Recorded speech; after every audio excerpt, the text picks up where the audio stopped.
All right, you groovy, glorious grasshoppers. It is that time of the week. The most popular show, probably in the universe right now. Oh, God. The Oh, great yeah. Rich Gabberty. How are you there, Mr. Gabberty? Oh, my God. I am my Johnny Cash homage. Nice. I hurt myself today to see if I could feel. Yeah, that's a great song. He did a cover I song. used to love his songs. Yeah. Oh, I fell into the burning ring of fire. yeah. Down, Remember? down, down. Exactly. Johnny Yeah, Cash, that voice of his, yeah, that was a cool. cheerful ditty. You could always depend on him for a cheerful song. Yeah, right. Yeah, Totally, okay. totally. What is he passed away? Is he still with us? Yes. He's with us in spirit and on my shirt. He lived a hard life. He lived a hard life too, didn't he? Yes, self. Yeah, he Oh, did it to himself too, most of it, huh? So again, everybody, just so you know who this is. This is the great Rich Gabberty. He and I coached together with the Westchester Mariners many, many moons ago. Fantastic human. I give him a hard time. He doesn't like to talk about the fact that he was with Aerosmith for many years. He tries to keep that a secret. But he actually, in all seriousness, does a lot of stuff for kids. When we coached together, many kids came up to me after. They were adults now at that point and said how much he done for them. So great to see you again, brother. How are you? I know there's still a lot of mess down there in Naples. Yeah, there's a ton of mess. They added 15 minutes on. There's so much debris down here, Tom. So much trucks, debris, traffic. Yeah, it's fun. But beautiful weather. But it's like the rest of us have forgotten about it. Like until you told me that, I didn't realize how bad it was. Yeah. You know, it's funny you said you're the second person. My buddy John called me this morning, and he said, "How's it going? What's going on?" And so I told him, and he goes, "It's so weird how natural disasters people forget. If it's not where they live, they forget about them." Isn't that true? So the only way I could say, coming from New York, first off, Hurricane Sandy. This is worse than Hurricane Sandy. Yeah, you were telling me that. Yeah. And I mean, Hurricane Sandy, when I was up there, and I think that was 2012, wiped out Playland. Yeah. The Rye Playland, where we had the ice rink, where you skated with the Rangers, where we coached with the Mariners, and I had the Westchester Dragons junior hockey team. Anyway, it got wiped out. It was wrecked. They had fish on the ice rink. I heard that. I did. I saw pictures of it. I had the pro shop there at the time, and it was like a little fiefdom for me. It was a great place, wrecked, and then I think it closed. Didn't open for like 2 years. Yeah. So we lost that year. We lost 2012. It happened. I think that was either November or something like that. Yeah. I had 12 kids from Russia staying at a house in Port Chester with 2 Russian-speaking coaches. They were part of an international junior hockey league team that we melded in with a bunch of Americans. The kids who played on that team say that was the most fun and fascinating and interesting season they ever had. Right. They sent us 12 Russian kids. They were all lefty shots.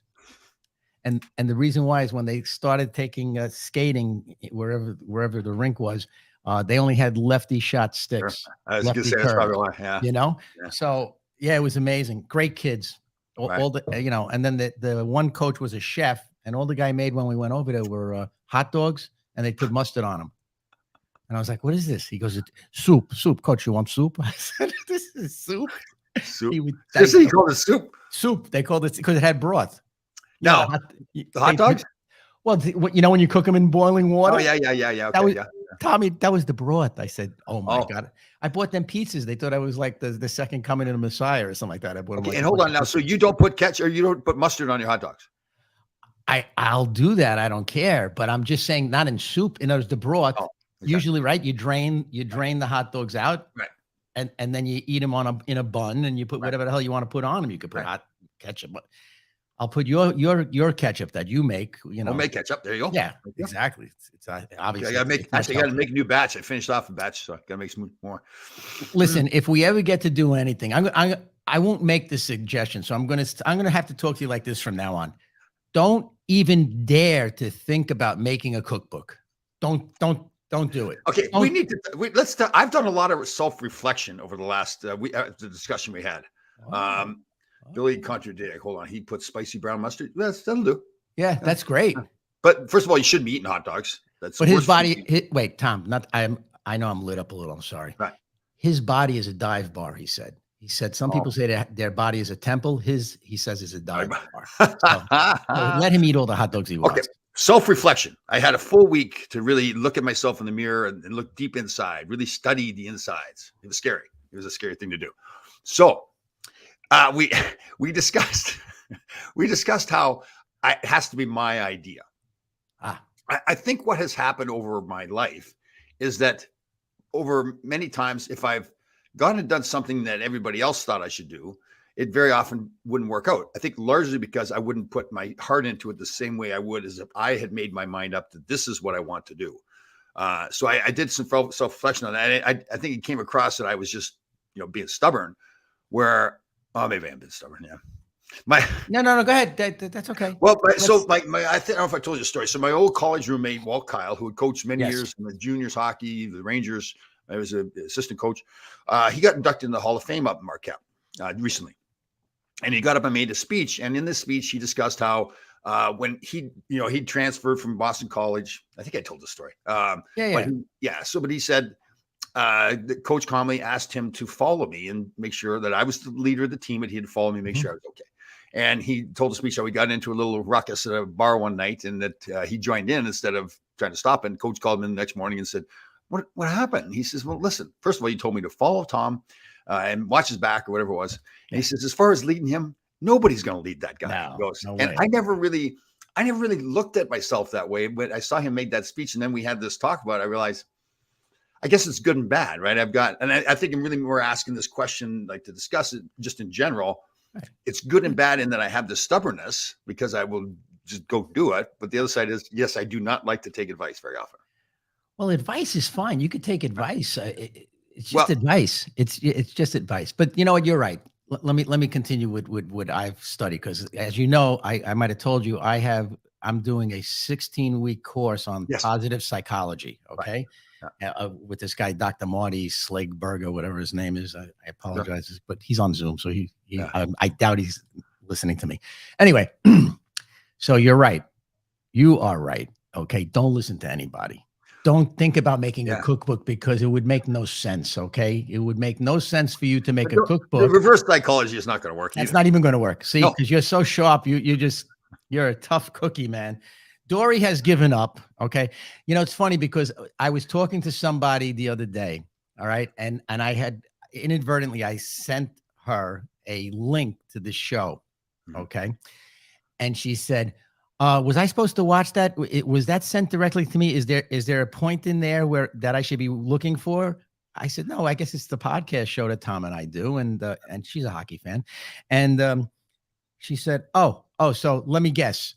You and Tom, you go back and forth. You talk about the dogs. You talk about positivity, and then you're all trying to pump Dory's shoes there, right? And help her out with her link with the breath work and all of that. And is that the show? Because I think that's about 6 episodes now. So is it the 7th? I said, really? Wow.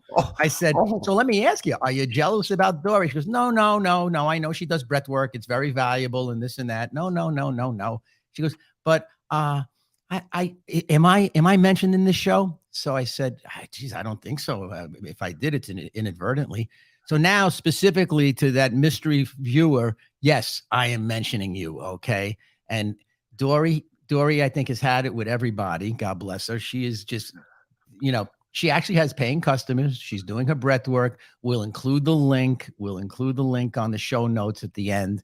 And anybody here, including Bill, if he wants to do breath work with Dory, or Ira wants to. Ira wants to do, but he wants to do breast work, not breath. Oh my God. Anyway, I think Ira was confused because you were talking about soup that episode, and he right away he was thinking Campbell's soup in the can, which is what he probably grew up on. So okay, so this other woman then who was jealous of Dory. Yeah. Are we going to mention her name or? Oh no, I don't mention anything. I don't mention anything. Although, there's a new thing nowadays. If you're in bed with one woman and her name is Susan, okay, the way to really get excited, like to really see what kind of a session you could have there is call her Mary, call it a wrong name and see how that works out. Yeah, it's a little wild, right? Really? So you really suggest that that people should do that. Like if Ira ever gets a woman, he should do that. Ira's married, okay? So I don't think Ira is. I think actually Ira is very active socially. Yes. Really? I think so. That's okay. All right, God bless him. Oh, all right. Yeah. Bill, a lot of these guys are married though. They're lucky son of a gun. So they're married for 30 years. They have somebody hostage. I don't know how that works exactly. Okay, so that's another topic right there. like being married for 30 years. God bless them. My parents, obviously, they died married and a whole bit. But man, how do people do that? Seriously. Listen, I wish I knew. I know. You know, really I've been married 30. I've been married 30 years with 4 different people now.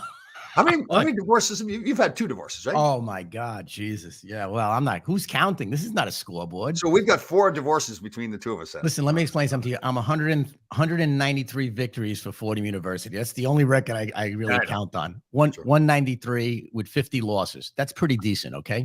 I think I told you this story. Bill Burr, the comedian, him and I are somewhat buddies. It's not like we're best friends. I like Bill Burr. Yeah. He does a skit where he talks about the divorce rate. He says, let me get this straight. 50% of the weddings, marriages end in divorce. Now, why would you do that? He says, like, would you get on an airplane knowing you have a 50-50 chance of dying? Oh my God. And he went on and on comparing it to a whole bunch of things. It's pretty funny. Yeah. He's a good guy. So he skated, right? Remember he skated at the Garden? Yes. So we were and I do this whenever I get out there with celebrities, especially if they can't skate, because the rest of the people all like just give them, they spread out and let them skate, you know? Yeah. And they really don't want that. They want to be treated like they're one of the boys. So I dropped him. I dropped him in the corner pretty good.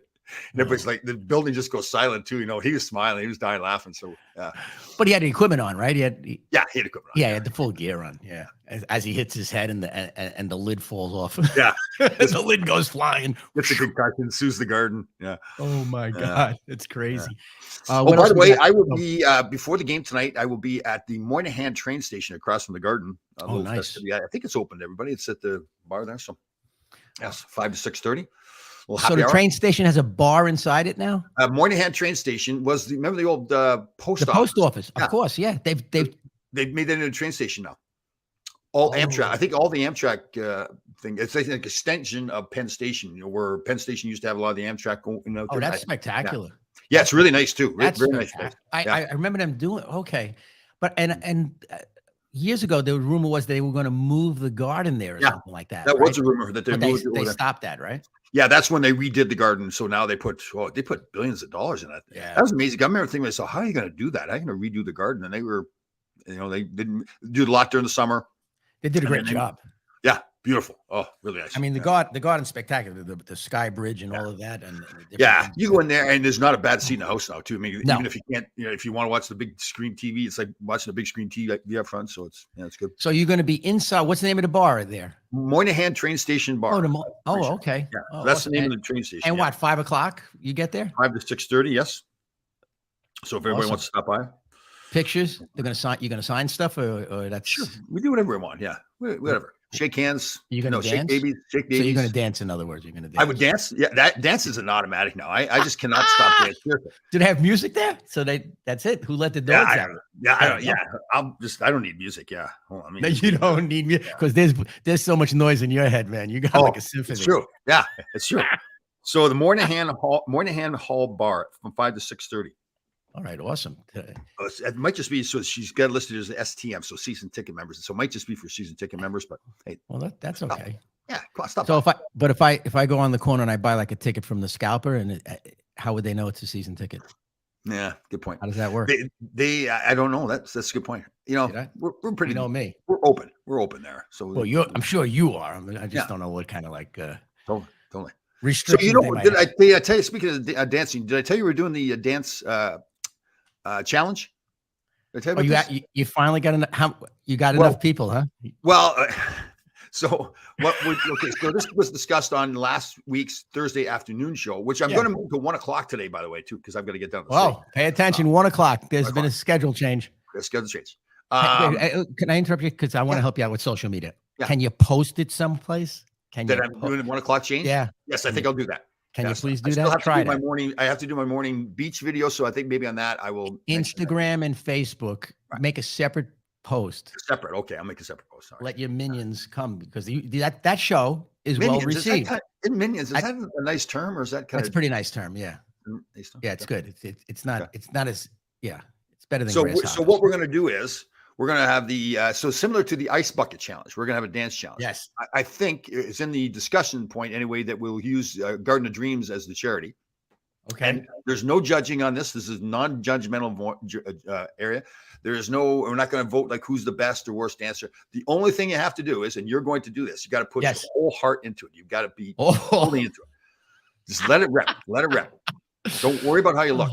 That's it. Everybody's going to say, and it's going to be a good exercise for people. They're going to get out of their comfort zone, right? Get out of their comfort zone. That's where you need to live. I'm going to dance in a pile of trash. Pile of rubbish. And that's the thing. Everybody be unique. Don't feel like it has to be the same. Yeah. Some people don't. They want to dance with one toe, dance with one toe. So whatever you want to do. With one toe. Yeah. It's all about it's all about raising money. That ice bucket challenge, I guess, raised millions of dollars. Right? Yes, it did. Yeah, it did. And so that raised a lot of money. And 22 push-ups for veteran suicide. Mission 22. Yeah. That raised a ton of money. Yeah. People were doing videos of 22 push-ups. Yeah. So that's all of that. That's good stuff.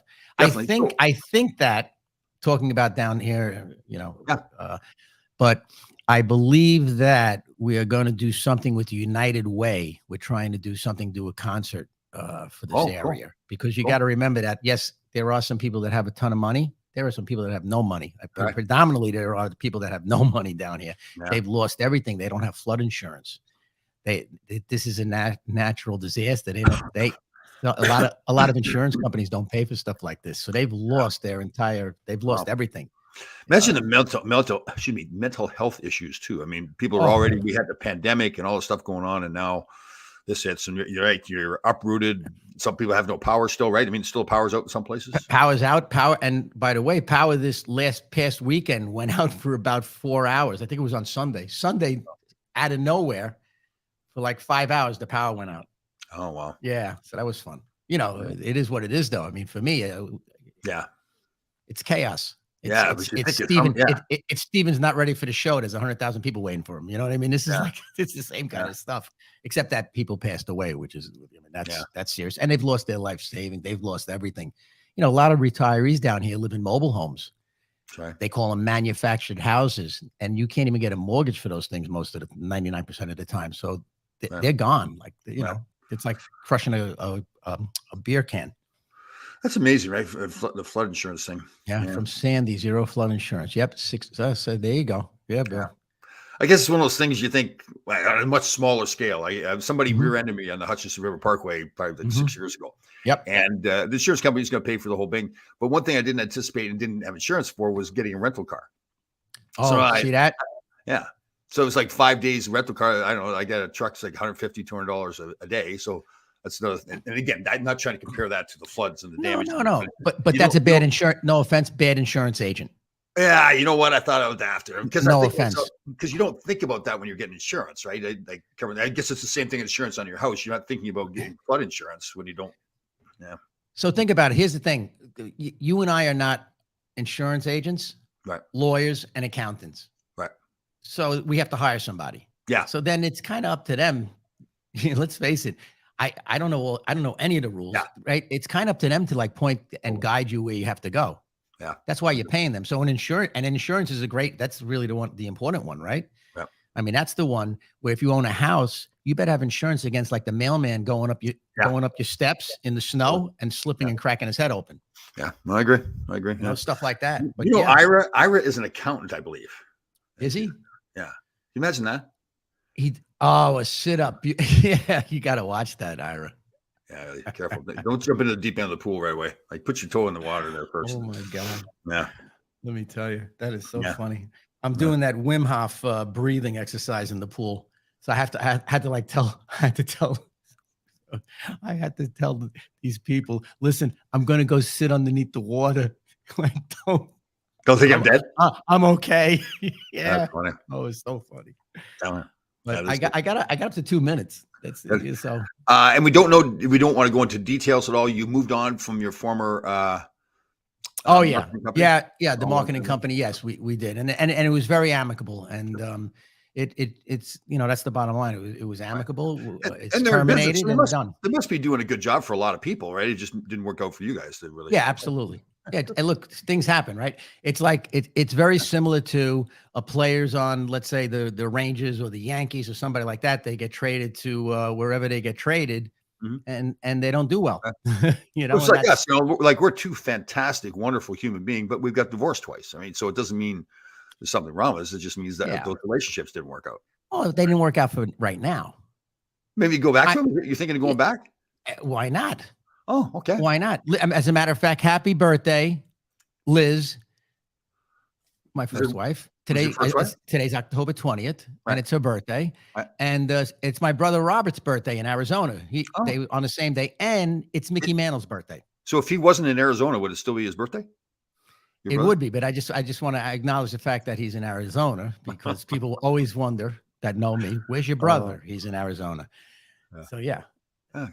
And Mickey Mantle, of course, is upstairs with the man upstairs. Right. Field of Dreams. He's doing the Field of Dreams thing. Is the Mickey Mantle, wasn't there a restaurant in the city, Mickey Mantle's? Yes. Yes.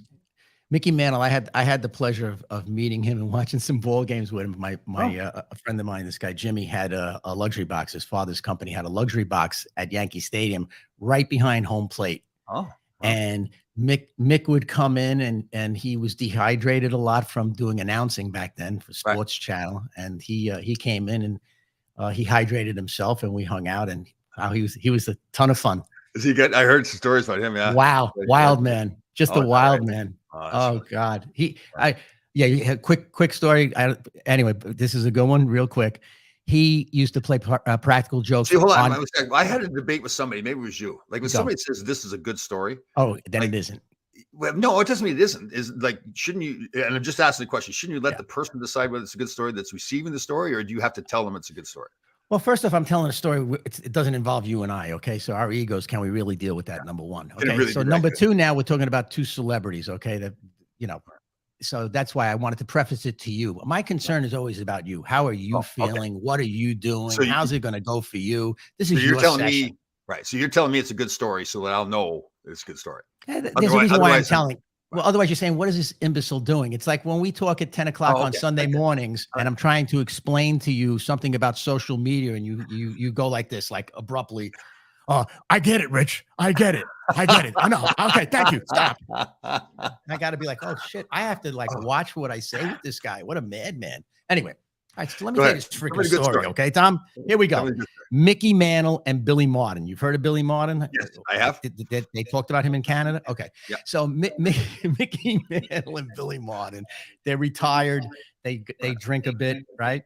Right. So Mickey Mantle goes to Billy. We have to go put this, come with me. We got to go do something, to go see a farmer. So he goes in to see a farmer, and what he had to do, and he didn't tell Billy this, what he had to do was he had to put the cow, one of the cows, to sleep. Hi, Dory. Okay. Oh yeah. Hi, Dory. All right. Stop interrupting us, Dory. Hold on. She's a great dancer, by the way. Anyway, so yeah, she has 175,000 followers. That's right. I did. That's one of the things. That's one of the things I did follow. You told me to go look at her dance, and I did. And you followed that. Yes. So you could probably get some dance steps from her TikToks. Yeah. Okay. And she's got about 175,000 followers. But let me get back to Billy Martin and Mickey Mantle. That's a good story. Good story. It's a good story.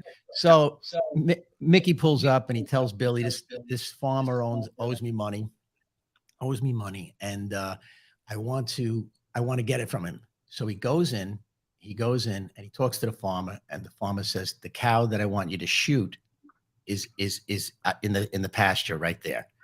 So Mickey comes out and he goes to Billy, this effing farmer doesn't want to pay me. I'm going to go kill his cow. And he takes the shotgun and he blows the cow away. So as he shoots the cow, he hears boom, boom. He turns around, Billy Martin goes, I got his 2 freaking horses. and Billy Martin had shot like the guy's 2 horses on the farm that they weren't supposed to kill. Oh, that's funny. So he tried to set him up with a little joke there, and he went the wrong way. And Billy Martin just went completely nuclear on him. That's funny. He went completely Copacabana. Copacabana. The Copacabana, yeah. Anyway, that was where the Yankees had a big fight one year, and the next day they traded Billy Martin to Kansas City. Oh, is that right? Yeah. A bunch of them went out for somebody's birthday party. And they got inebriated, go figure. Right. And then they started a fight. They ended up fighting a bunch of guys there. Big brawl. Copacabana Yankees in brawl at Copacabana was the headline. And the next day they traded Billy Martin to the Kansas City team, whatever that was, the Athletics or some crap like that back then. Wow. Anyway, all right, enough of me with stories.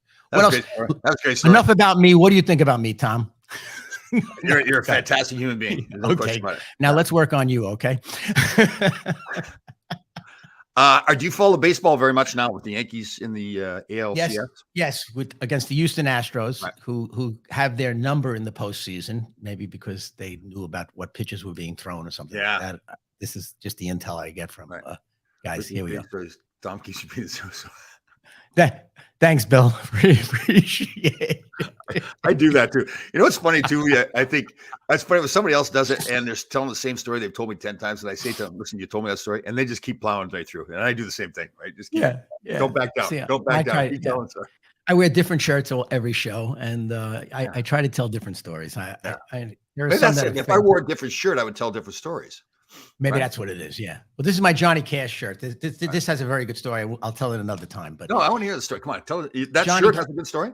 Yeah, it's a good story. So well, all right. I'll try to tell this as best I can. So you're doubting yourself now. You're saying to yourself, is it not a good story? No, because I don't want to talk controversial. But this is a very good story. So I always had this shirt because of the music business. I would, as you might have remembered, I was involved in the music business with a band. Anyway, so I got one of these shirts. So I like the shirt. I like Johnny Cash. He was a character, and so I'm coaching a hockey tournament in Philadelphia. Here we go. And I have Jimmy Evers, and I have all the kids from the Bronx, and I have Malcolm Mafulo, who was from Toronto, Canada. And Malcolm was black.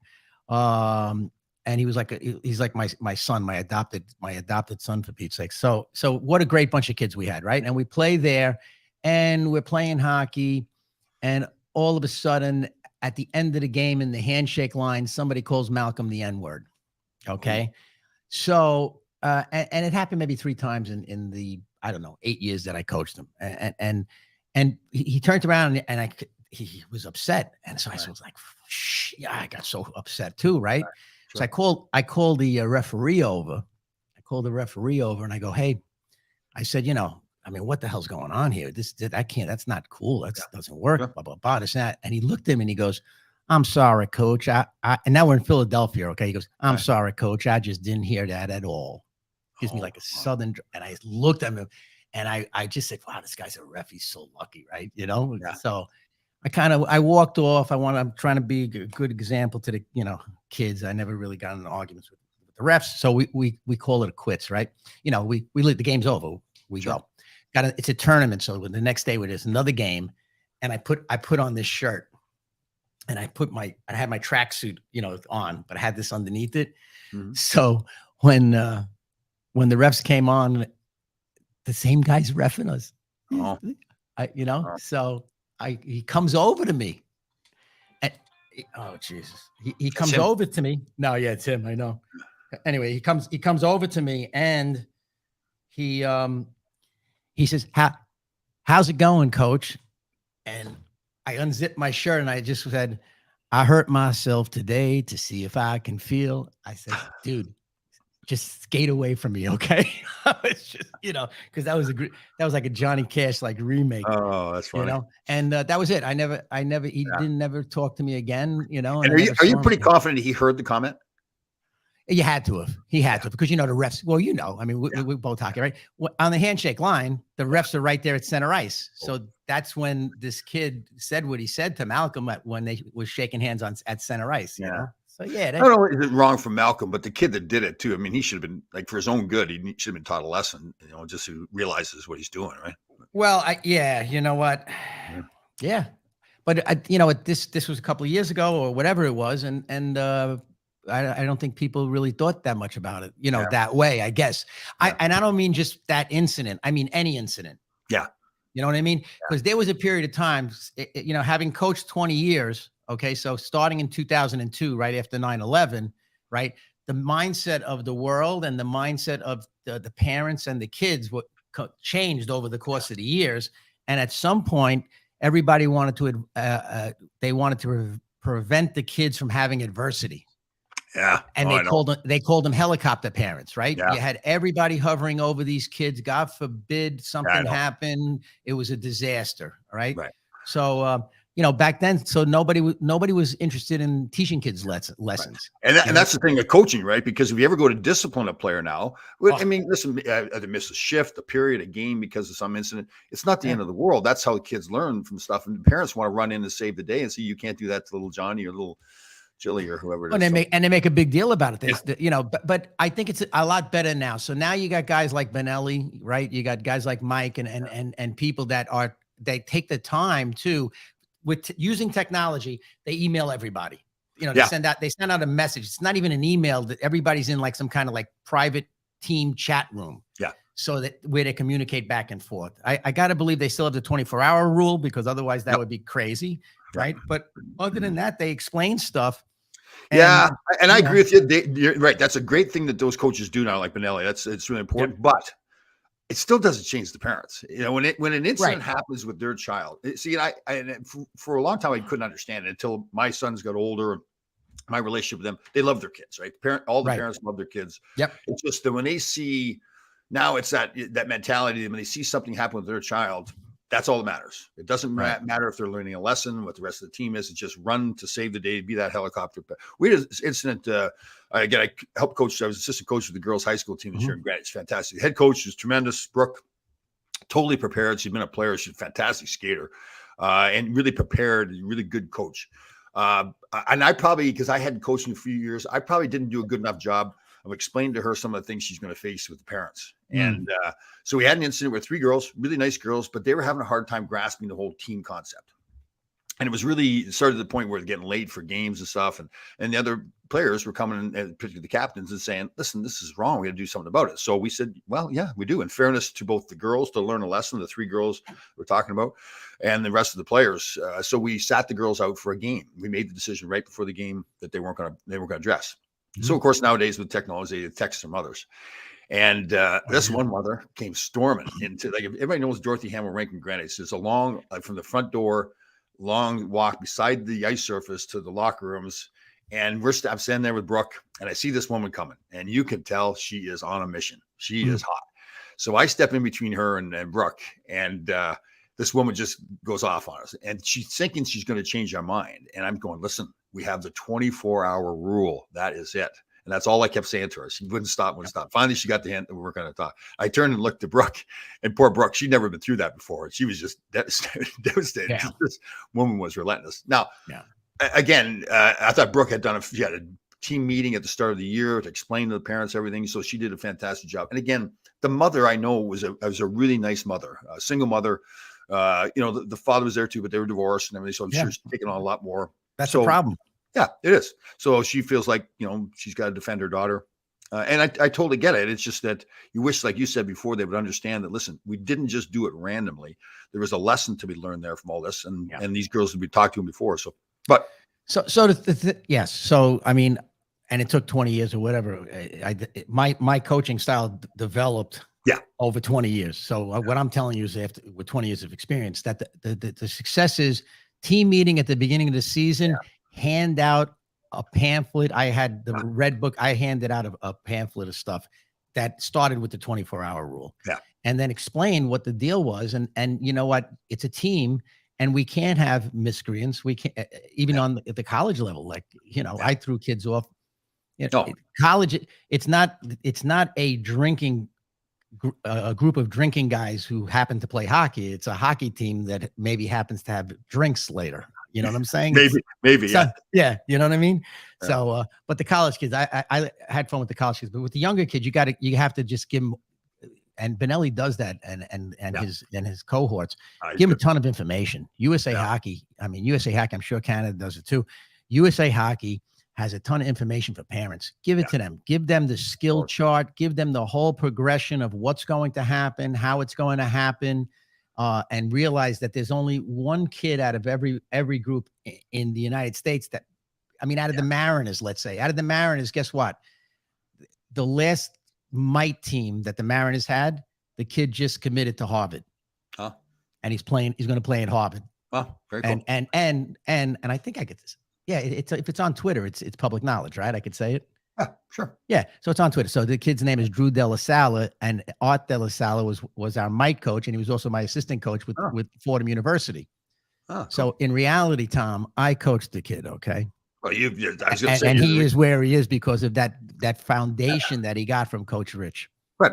And that unbeknownst to that band, that small band that had some success, was all your responsibility as well. Well, I mean, I only suggested song titles and album covers and stuff like that. And there was, I mean, the thing about Janie has a gun that was a girl named Janie that was chasing me down the block in Baltimore. Right. She had a gun on tour. Yeah, she had a gun. She was trying to get me. No. Anyway. Oh, God. And by the way, too, you mentioned Mike Benelli. So just, Mike Benelli's a great guy. Rich and I both know him. Does a lot of coaching in the area. He lives up Brewster area or something, doesn't he? Yes. Yeah. So you ever want to reach out to him? I think he's on Facebook and Instagram. If you ever need any help with hockey, he's on Facebook and Instagram, and I think he's running a special. He's running a special this month for his advice. And use our code. It's True Grit 2022, and you'll save a percentage on that. And also, he'll try to sell you floorball sticks, right? The floorball sticks. Do we have the deal with Dory too? Like, do people get a break on if they use our? No, code? you get a free session. It's as simple as that. Right. Did you see my sticker? Somebody sent me a sticker. Oh, nice. Instead of having it's the Salt Life. It's Salt Life. It's my friend's merchandise company in Florida. He sells T-shirts, hats. It's all about fishing and the Salt Life, and he has all those UV shirts and everything. Oh, very cool. I can get you a discount if you want that stuff. I'm getting a new shipment of Selly salts coming into me. You know what Selly salt is? I've explained it. So actually, these two wonderful women, Luce Cannon and Pam Auger. Wait, hold on. Her name is Luce Cannon? No, it's Luann Cannon, but I changed it. I love it. So she thinks that her grandmother thinks I'm sexy too. So, well, that's her mother, not a grandmother. Her mom. Yeah. That's great. Okay. Intelligent woman. Yeah, sure. So their kids play hockey. So they call it Selly salt. So it's celebration. And they have garlic, pepper, and salt together. There's another one is this Puckin' Hot, they call it, or I can't remember what it's called. That's awesome. Yeah. So they got a good little business going on. Yeah. They met Ron Duguay somehow, and Duguay said, listen, you got to get to Laidlaw because he's got a big mouth and he'll help you some. Ron Duguay said, you have a big mouth? Yes. And what's I don't know if he's a quiet, he's a church mouse. He was very quiet before. Well, that's when you played, though. That was when you played hockey back then. Yeah. He had Sarah Palin at the game last week sometime. Yeah. There you go. That was she's a little bit of a divisive figure. So I don't know if it went really that well. Yeah. Yeah. Well, but listen, they're having fun together. Yeah. I'm spending still together. Yeah. Again, I need to they exceeded the over-under that you had played. I had a month. And that was like a year ago. I had a month. I apologize. Oh my God. It really is love. I thought there may be some business deal there, but it's love. Yeah. The business of love. There you go. There you go. See, I like that. I like that. Update. What? Update on the drone. So here's an example. Here is an example of me taking your advice. Take that. Right. Yeah. Go ahead. So you said to me that I should go out in a field someplace or a schoolyard. Yes. And fly the drone, which I did exactly that. Right beside Dorothy Hamill Arena, there's a big baseball park. Yes, there is. Nice. I did pretty well. The one thing with the drone is if you got to remember what's the front and what's the back. So if you get it spinning around because the come on. It got away from me a little bit, and I forgot whether I had it going forward or backwards. So I went spinning around, and I panicked a little bit and crash dived right into the fence. It was one of those steel fences around. Oh, did it get hurt? No, it was fine. It was good. It's got the propellers on it collapse. The arms and the propellers collapse in. Yes. So, they all. Yeah. Oh no, just mine. But so I don't see a lot of videos though from the drone. So that's this was just this past Saturday that I really got going on it, and then so I go to the beach. It's early, so I've got to find some time where I can go a little later on and do some videos from the beach. It doesn't have to be the beach, but it's Well, what you want to do is you have it flying like eye level, and you're talking to it, and you say, "This is Tom Laidlaw.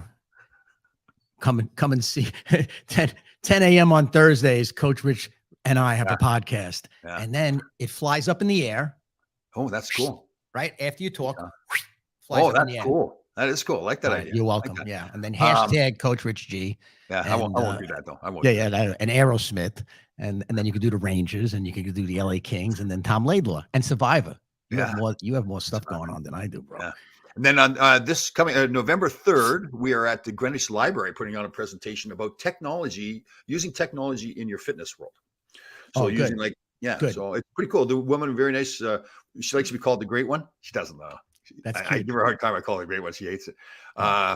So Carla, she contacted me and said to me, I would like to do a presentation using technology. And I was like, first, I was like, what are you talking about? I don't use technology. And I started thinking about it. I use technology all the time, man. Right. Oh, sure you do. But I mean, technology and fitness, the Fitbit, you have all of those. That Fitbit, stuff. going on Google, learning how to cook certain things when you do with foods, Yeah. a food scale even. But they have apps, right? You could have a fitness app on your phone and it'll show you what to do on your workout. Well, we don't need that though. Well, no, you don't. But I'm saying the people in the Okay. crowd, Tom, you're not speaking to you. Okay. Well, you said, see, when you say something, I take it to heart. You said you can do it. So I just, not you. I'm saying the people actually, in I the think I was audience. kind of insulted. I think it's actually I heard your feelings. I know. That's great. Yeah. You have no feelings, right? Karate Man bleeds on the inside. Anyway. So Dory, has she gotten too busy? She used to participate in the show a little bit. Of course she's busy. She's at the gym. Oh, okay. She's working out. How about Alicia? She used to help out too in the show. Yeah, we've lost everybody. We're done. Yeah, it's true. Same thing with my son. Same thing with the Thursday afternoon show. Started off with Ron Duguay, Dave Maloney, Ron Greshner, with James Patrick, Larry Melnick, on and on. That's just all by myself now. That's good. But listen, I think the people that come on that watch the show love it because they're asking all these kind of questions, these minutia questions. Yeah, it is totally different. Yeah, it's a totally different show there. Yeah. How far exactly did you throw the ladder? Listen, you have a bunch of loyal people there on Thursdays. Thursdays 2 p.m. and it's very engaging.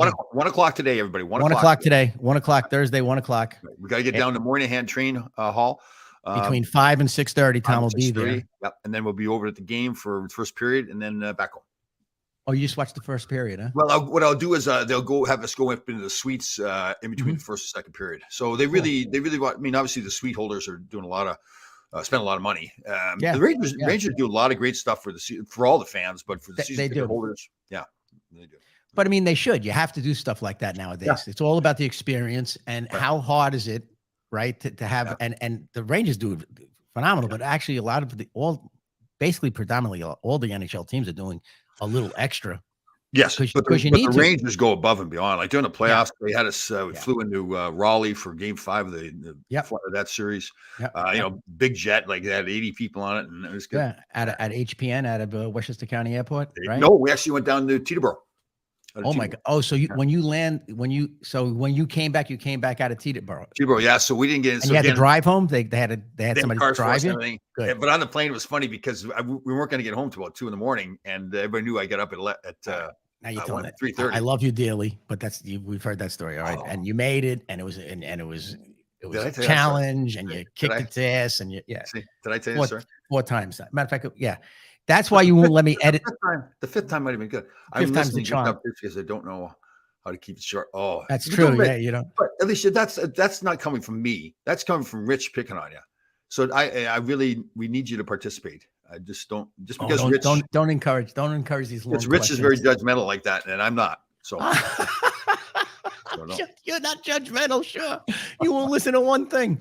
That's not judgmental. Gaia, yes, you're judgmental. You judge everybody. I'm Tom Laidler. I don't listen to anybody. I have to think about it. That's not judging anybody. Well, you're judging. I did, and that's not judging. You're judging the suggestion. Nope, I'm not judging at all. I'm just not paying attention to it. You're not paying attention. You know what? You're right. That is awesome. Right.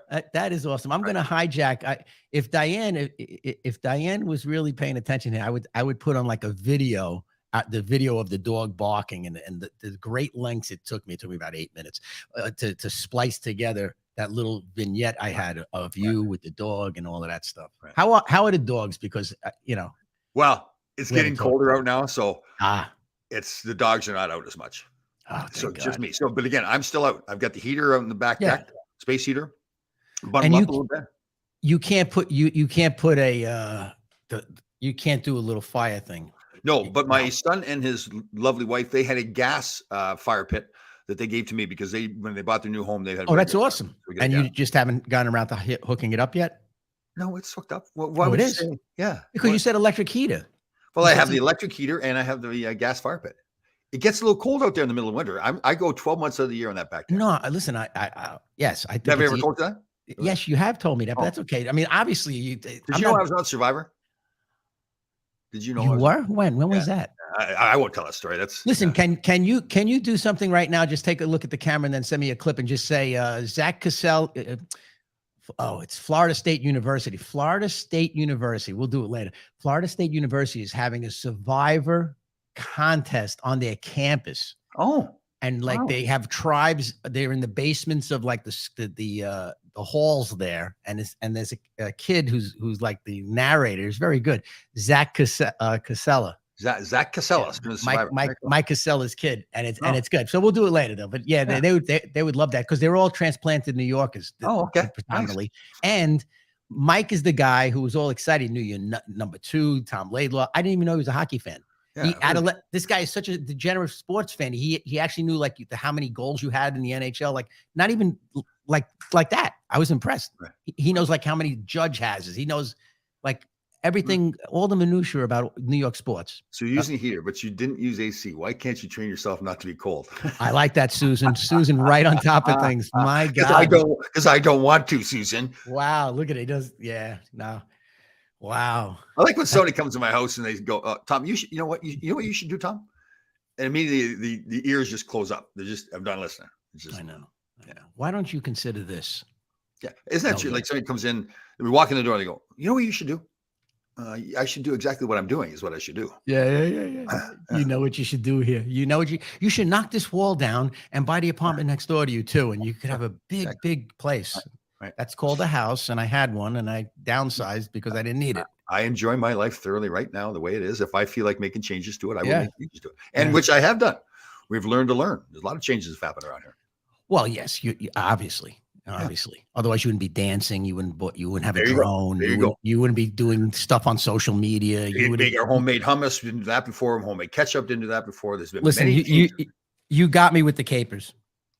Yes. When you start to dissect the amount of capers and sodium and all this other stuff, the minutia there, I was like, wow, this guy's next level. Dedicated. Yeah, I mean, the cook while you clean stuff. That's a tough one. Clean while you cook. Yeah. Exactly. Clean while you cook.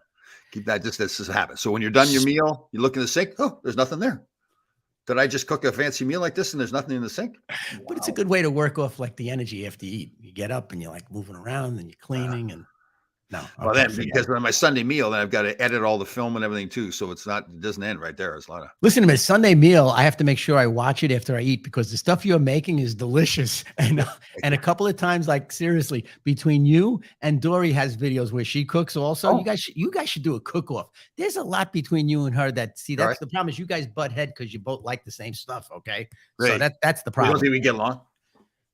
She likes to dance. I like to dance. She likes to cook. I like to cook. You're just way too. You're just a class. You know, you're that A personality. Forget about it now. No. Triple A. Yeah, triple A. That's right. Or as my friend Anthony Rodeo, the comedian, goes. He does. He makes fun of his father because the poor guy looked at the triple A. He didn't know to say triple A battery. Oh, you know. So he went, Pop, what kind of battery does he goes? Oh, that's funny. Yeah, it's a pretty funny skit. He's a funny comedian. That's funny. He's funny, and my buddy John, Goomba Johnny, the two of them, they're hilarious. But anyway, and that's not even a plug because they don't need it. They have 60,000 followers or whatever the hell they do on. They do a Tuesday night show, Tom. They have like 60,000 people watching them on what is it? Zoom or something? Facebook Live. Oh, they do it on Facebook. Oh, yeah. It's hilarious. So they don't. I don't think they don't plug us either. So we should just edit that out. Then the hell with them. Yeah. Crazy. Yeah. Tell them they should be all over us, like praising us. Yeah. Of course. Are you a big Joe Rogan guy? Do you like listening to Joe Rogan? Love Joe Rogan. I think he's hilarious. I think it's fantastic. It's funny. Matter of fact, Johnny, my buddy John, sent me Joe Rogan interviewing Steven Tyler. Oh, who's Steven Tyler? Do you know Steven Tyler? Exactly. Yeah. I met him once or twice or 10,000 times.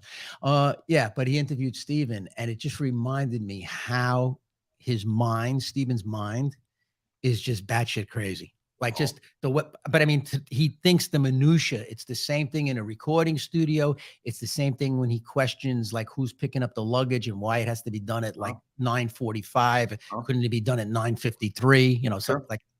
And I'm like, Steven, listen, relax. You can't control everything. You know. Wait, okay. You make me think Joe Rogan. Good, yeah. Yeah, I like Joe. Real quick story on that too. It's funny. My second wife and I had gone on a little cruise. This is prior to us getting married. Ah, And I don't know, have you been on a cruise before? You yes, cruises? love it. Yeah. So I don't know if they do this all the time or not, but No. on the last night there, they wanted us to put our bags out in the hallway Yes. late at night so they could. Yeah. And so my ex is a total sweetheart of a woman, but she always wanted to try to follow the rules and everything. Yeah. And I'm going, I'm not putting my bag outside there. Somebody's going to steal our stuff. She's like, well, you have to. They told us. I said, no, I'm not doing it. And she was like, and we hadn't known each other that long either. Oh. And she's like, what? If somebody says you're supposed to do it, you have to do it. I said, no, we don't. I'm not putting my bag out there. It's not, I don't think she slept all night. She was like, come and get arrested or something like that because we didn't put the bag out there. Isn't it funny in relationships when you're getting to know each other and like the strangest thing, like the strangest thing is you disagree on the strangest thing, like the most stupidest minutia thing, like where to put the fork or whatever it might be. And like now I'm just at the point where like it's just like, oh God. It's almost like a deal breaker. It's like, I know. Like if you're too stuck on the most ridiculous thing in the world, to me, that's a tough situation. It's almost like if you start to date somebody, you should have a whole list. Like, okay, this is what I do and don't. And like have a list of things. Right. Have it all. Sign this contract. sign this that says you agree to this. Right. Do you practice mindful breathing? Do you work out? Right. It's true. Do you start writing? Do you journal? Do you keep a list? Do you practice gratitude? Imagine. Oh shit. Okay, but that's a good subject though. So yeah, in a relationship, you don't always have to. Two people don't have to like all the same stuff. I mean, it's important for other things too, right? I mean, it's important to give each other some space too, right? Right. Yeah. Oh, you want to watch the Housewives of Atlanta? Okay, that's great because there's a Ranger game on. I'll be on the back deck having a cocktail watching the Ranger game. Exactly. But seriously, that's okay. That's a great point. If the woman wants to sit inside where it's nice and warm and watch her Housewives show, okay, that's fine. Go ahead and do it. I'm right here outside. I care about you. I'll be right. Yeah. Absolutely. I agree with you. Yeah. So it's all about setting boundaries. Here, listen, in my opinion, okay, and I eventually have to start putting these books together because I got chapters. The communication in anything. In business, you need to communicate. In relationships, you need to communicate. Hold on. As soon as you said communication, this popped up on the screen. Communication is key. Yeah. Yes, it is. Thank you. Go back to sleep. Thank you. That was a perfect length. It's the right statement. You're dead on right. Very proud of you, Alicia. Don't listen to him. Communication is key. No, I mean, seriously. Thank you, Alicia, very much. Keep going. Communication is key. It's the truth, though. I say it all the time. Right. At least somebody listens. But it is, for me, it is. That's what sunk me, and it's my own fault. Listen, any of these things that happen to me it's my fault. Yeah, it really is, and that's important for guys and girls. Here's my takeaway from this whole thing. Okay, stop being a victim. Stop being a victim. Absolutely. Okay, change your own. Change your life. I agree. Even if somebody has actually done something to you, you still allowed it to be done. You could have acted differently once it was done to you. You're right. Because things are going to happen to you. We talk about all the time, right? I mean, mistakes happen all the time. You're going to make mistakes. Life is unfair. That's just a matter of fact. It's what you do about it when it hits you. You're going to face adversity. You're going to be depressed. You're going to have anxiety. Sure. People are not going to act the way you want them to you, at you, with you, right? Stuff that's life. So it's how you deal with it. It's how I deal with it. I'm not even going to preach to you. I'm saying for me, it's how I deal with it. Here's a fantastic question by Alicia. How many types? But this is like, she's obviously like, comes from like one of the people that she works with or something. Deepak Chopra. You're being judgmental. You're being judgmental. Thank you. Oh, you're labeling me. You're bullying and labeling me. Look at that. Okay, so how many types of communication are there? There's verbal communication, physical communication. Yeah, that doesn't work. Go ahead. The verbal, the physical, right? There's menacing stares. There's there's all that kind of stuff. But I'm sure knows that there's probably like 47. Alicia, she's going to come up with the answer for us too. She got that question right there. I'm waiting. She already knows the answer. She just wants to hear us talk. Yeah, totally. That's all. But that's interesting though. So there's verbal, physical, like touch. Yeah. Like so stares and stuff, like facial expressions. Is that another form of communication? I guess, right? Yeah. Absolutely. Yeah. You're talking to me and I go like this. Right. My mother used to do that all the time. Oh, is that right? Oh yeah. Oh, the worst, if I ever did something wrong, my poor mother, she would look at me, would just look like, what? So I think I told this. So my sister got married. After the wedding, there was a party back at my parents' house. They had the house immaculate. My father had washed the driveway, for God's sakes. The house was perfect. Had a pool in the backyard, which is all nice. The lights were on. So it was like 1 or 2 in the morning. I fairly well inebriated. Back then I had a 4-wheel drive pickup truck. It was one of those ones where you had to get out and lock in the hubs, Yeah, yeah. Oh God. So my buddy and I, after the wedding, decided we were going to drive through a muddy field. It had rained, and had to get out with my tuxedo on and lock in the hubs. And so my tuxedo's all muddy. I come home, I drive into the driveway, which is spotless, with the muddy truck. Walk in the house with my shoes on and everything in the mud. And my mother looked at me like a combination of, I can't believe you're doing this, and I can't believe you're my son. I felt so bad that I figured I need to get out of the house. So I went and jumped in the pool with the tuxedo on. Did you really? So the next day I'm leaving to come back to New York. And just right at the end of the summer, coming back for training camp. So my father has to return the tuxedo to the tuxedo place. And he's like embarrassed, right? Like here's this tuxedo wrapped up in a ball, all wet and muddy and everything like that. The guy ends up loving it because he's thinking to himself, Tom Laidlaw, who plays for the Rangers, did this to my tuxedo. So he was like, awesome. He was like thanking my father almost. That's awesome. Here's one of those stories. My father's like, oh God, it's just going to get worse now. Like, Isn't it amazing that the stuff that we put our parents through? I mean, just like that. If that was my kids that did that to my mother and father, to myself, I'd just be like, I'd lose my mind. Yeah. Yeah. And so that was so disrespectful for me to do that to my parents. But we didn't even realize it back then, though. Yeah. We really didn't. I mean, I just could remember. And the funny thing about it was when I went on tour, when I first went on tour, my mother would brag to everybody what I was doing. And meanwhile, the reputation of that band was like ridiculous. They was like the biggest party band in the world, and and my mother would call me. My mom would call me because I gave her my itinerary, so she knew what hotels I was. She knew everything where I was. She would call me up, and she would go, "Good morning." I mean, I was just going to sleep, right? And she would go, "Where are you?" Now she just called me. She knows I'm like in the St. Louis Hilton or something, right? I said, "Ma, I don't know where I am. I have to look at the phone."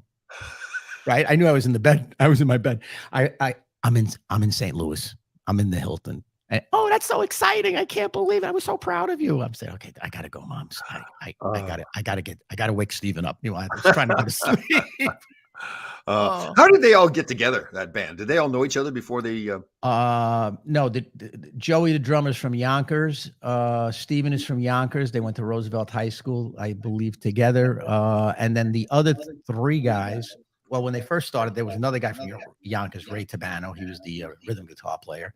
And then those 3 met Tom Hamilton, who lived up in Massachusetts, and Joe Perry. And those are the 5 original guys.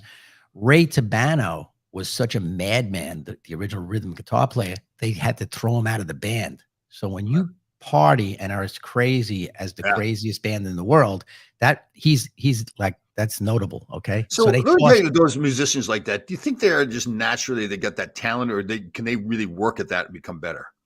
Well, I mean, they definitely become better, but they started off talented. The guys in Aerosmith, I mean, I could speak for them.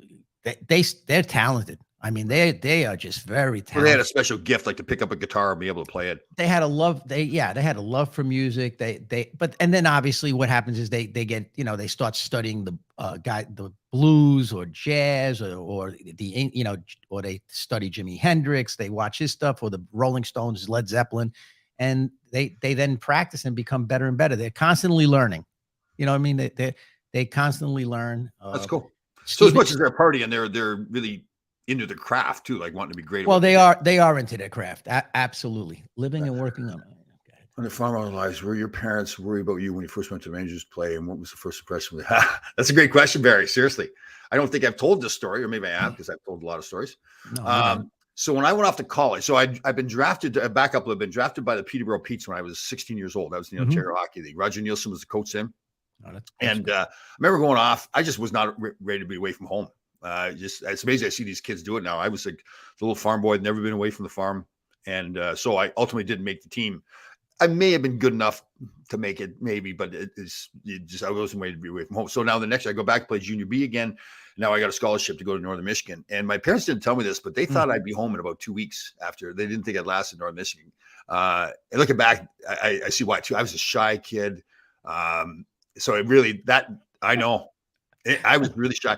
We went to a party at the dorms. We got invited to a party at the dorms. There's about 10 of us hockey players, and we get to the door. And we hear the girl. It's all girls. It's in the girls' dorm. They're all inside the room, and we were all too scared to open the door. Wow. So I had to like muster up this huge courage, to go open the door. And I think that was one of my moments, my breakthrough moments. Like, oh God, I opened the door. Yeah, you were a leader right away. You were the assistant captain. Yeah, well, I became a captain. I think that's part of the reason why, because I was opening. You opened the door. Right.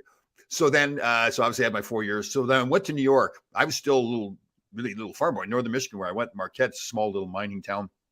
So I really hadn't been to the big city. And so, yeah, when I first went to New York, my parents didn't tell me. I don't know if they was worried about me, but once they first got there, the first trip they came to see me, we had a place we went to, Ornoretsky's up on 3rd Avenue. Sure. Like 3rd. And by then we got to know the door. It was like 2 months in the season. So we got to know the door guy, everybody. Right. Yeah. So we double park on 3rd Avenue, hand the keys to the guy at the door. And my parents were walking in. They go, Tom, you parked in the middle of the street, for God's sake. Yeah, don't worry about it. Don't worry about it, Dad. Your dad's like the cop, the fireman, Totally. Right. He's like, what are you doing? Oh. That was a great place, though. That was a happening place there on Third. Yeah, or it was a good little spot. We'd all go there after the game. Yeah. That and Cafe Central. You ever go to Cafe Central back in the day? Yeah. Remember that place? Yeah. So Bruce Willis was the bartender there. Oh, really? The actor Bruce Willis and John Goodman. John Goodman and Bruce Willis. John Goodman's the he was a heavyset guy for a while there, and now he's we all care. Alicia, perfect length again, just fantastic. We all communicate differently, learning each other's ways with understanding and respect is the key.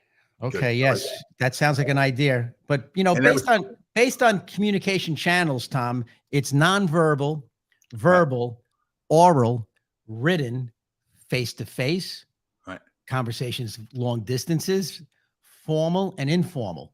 Oh. Those are the different kinds of communication. Based also on style and purpose. Yes. And now I guess they have to add Zoom to that.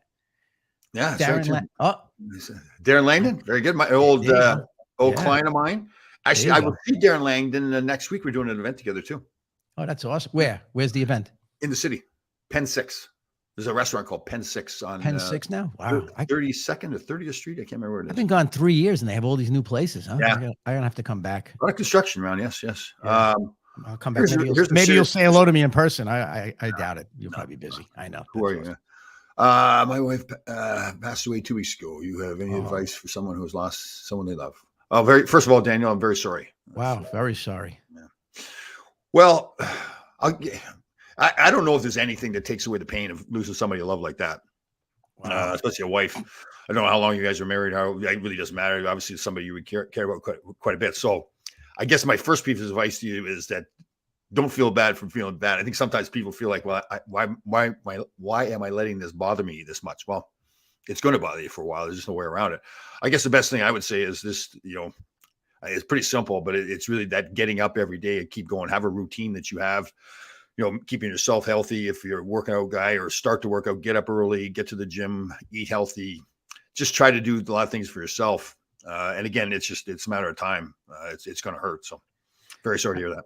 I mean, the bottom line is that you have to grieve. Yeah. You have to grieve. Don't hold that back. I'm glad you brought that up like that. I'm just telling you that I'm talking now the numbers from studying this stuff. Yeah. You have to grieve, Tom. Yeah. So, what exactly, I'm asking a serious question. What is grieving actually? Is it like sitting there?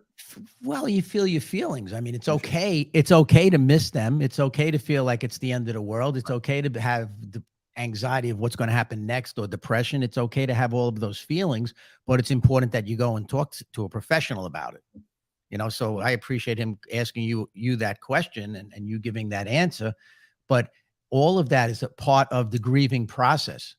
And some people grieve however they grieve. You and I might go to the gym. We might punch a punching bag. I know when my father passed away, I knew that he was very close to passing away. My sister called me and said, Dad passed. And I was watching whatever I was watching. I was watching TV in my house by myself. And immediately I got up and I punched something that I really shouldn't have punched. It was like a solid piece of wood. So that got my attention.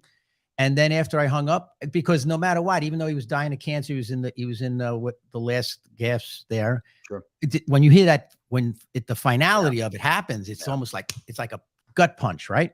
Yeah. And so you got to grieve, and I immediately turned on a song by Warren Zevon.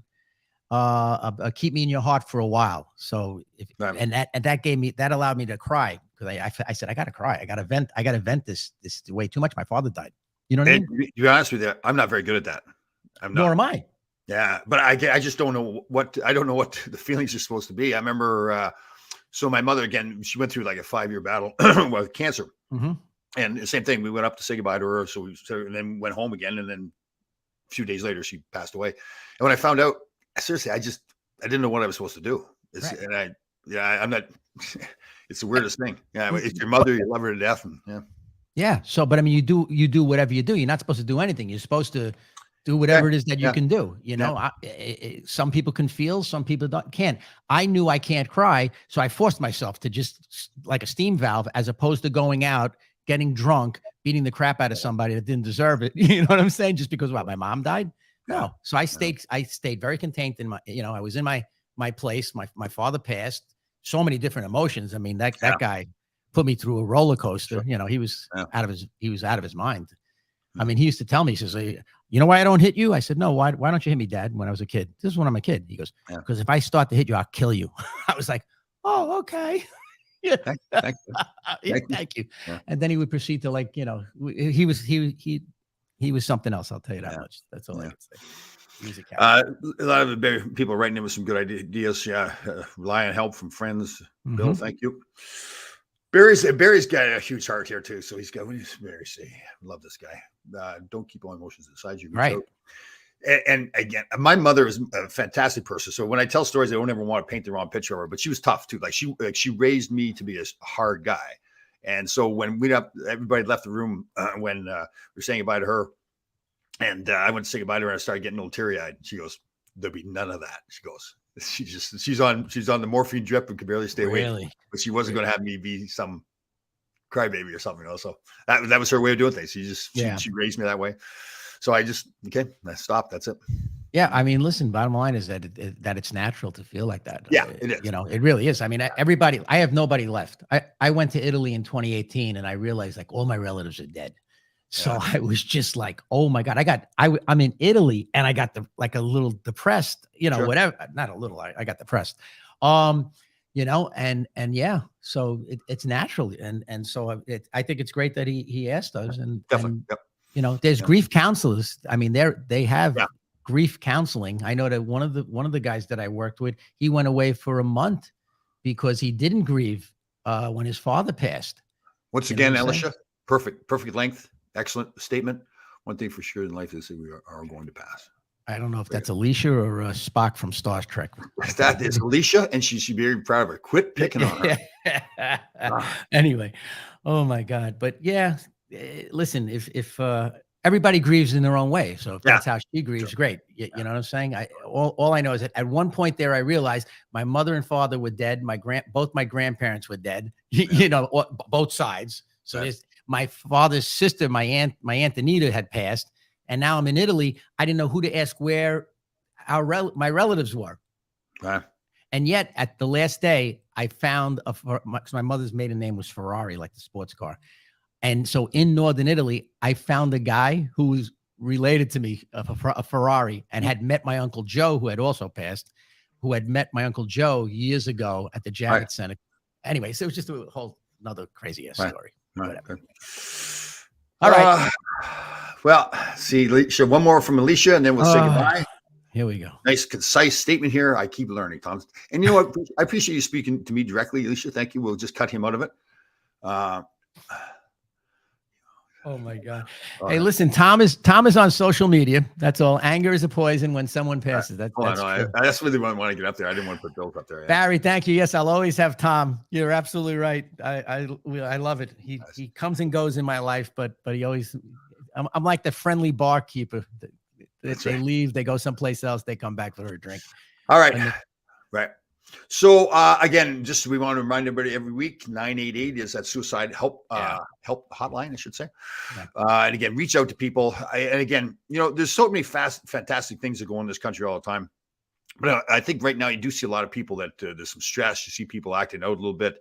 Let's make sure we're being nice to each other and helping each other too. So, right? Yeah, kindness is key, without a doubt. And kindness is key. And I'm going to be kind right now and let you know that if you're not following Tom Laidlaw on TikTok, okay, and probably a lot of you aren't on TikTok, but if you're not following him, he's put some good stuff up, and his Instagram and Facebook page. So Facebook, you folks are probably all following him, but he's got a good Instagram page and he put some fantastic videos up there.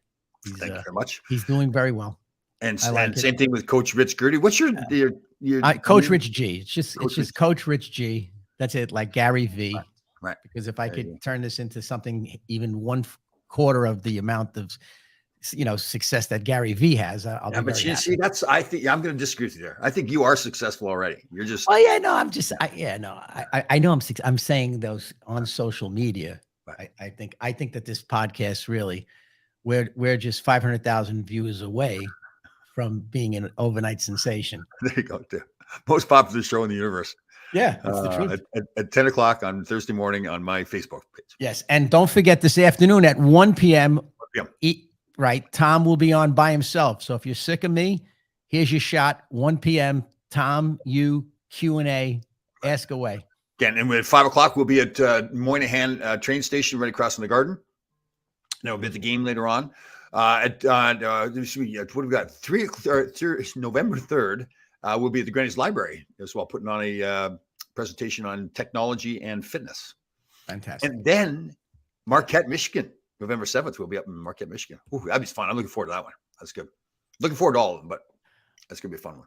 Kill it. Yes. Kill it. All right, everybody. See you next week.